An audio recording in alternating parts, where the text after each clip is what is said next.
Welcome to the CloudSense Product Design Studio functional demonstration. This short video will demonstrate how Design Studio is specifically intended to make working with CloudSense Configurator easier.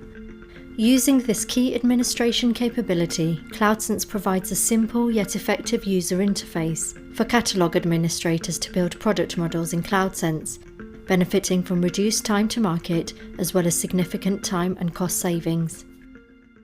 For the purposes of this video, we will be using a very simple product example and adding additional scope to it.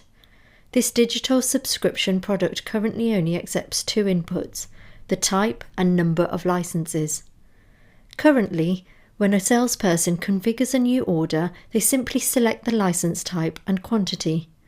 We are assuming the price per month at a fixed rate of £10 per month for a user license and £100 per month for a site-based license, with the price per month fixed depending on the license type and remaining unchanged regardless of the quantity. We will now go ahead and edit this product configuration using Product Design Studio to add some new capabilities.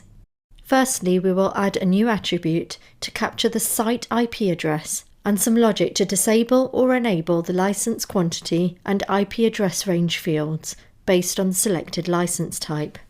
Having added the new attribute, let's focus on the screen layout. CloudSense allows you to generate a fully bespoke order capture screen, but also provides out-of-the-box capability to automatically generate them. We will add a new pricing section to the existing screen and move the price per month field into it. The CloudSense Product Design Studio adopts a simple and consistent design approach. System administrators can tailor the layout at design time to focus on particular areas. For now, we will remove the attributes section from the screen. Let's switch our attention to business logic. CloudSense rules operate dynamically at runtime, and because changes can be made so quickly, business logic can be implemented in a way that improves process and application performance. We are going to create a rule that disables the IP address range fields and makes the number of licenses field mandatory if the license type is user, and vice versa if the license type is site. CloudSense rules comprises both predicates and actions. Predicates are conditions that are firstly evaluated by the rule to either true or false, whilst actions are what is then executed by the rule based on the result of the predicate. Predicates can evaluate expressions as well as literal values. First of all, we will create the predicate to evaluate whether the license type is equal to user. Now let's create the actions. We will create 4 of these. First, to make quantity attribute mandatory. Second, to disable the quantity attribute. Third, to make the IP address range attribute mandatory. And lastly, to disable the IP address range. Now, let's focus on the predicates, actions and rules sections. We will bind the predicates and actions together into a new rule to evaluate that when the license type is equal to user, then we make the quantity attribute mandatory whilst disabling the IP address range. However, when the license type is equal to site, we disable the quantity attribute and make the IP address range mandatory. Finally, we would also like to add in a new attribute to calculate the total price of our selected option. After placing the new attribute in the pricing section, we then create the actions to calculate the attribute at runtime. We will create 2 actions in this case.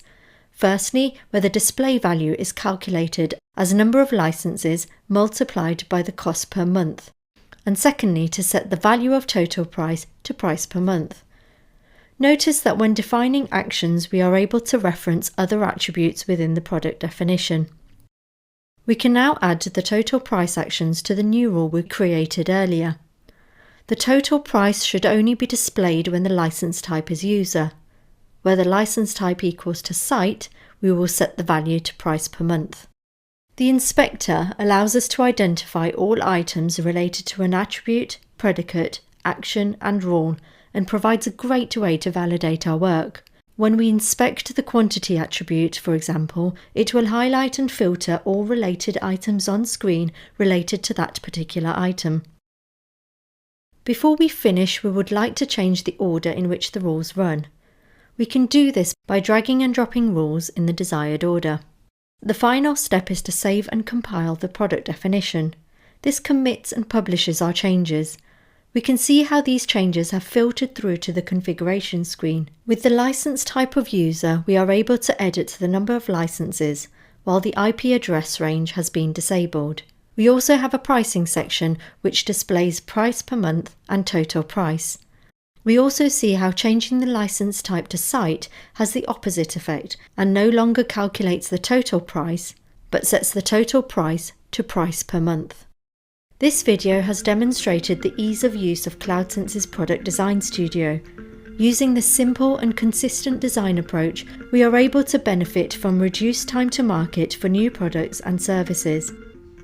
We have demonstrated the intuitive behavior and administration capabilities within Product Designer with simple attribute creation, drag and drop capabilities, and rule creation.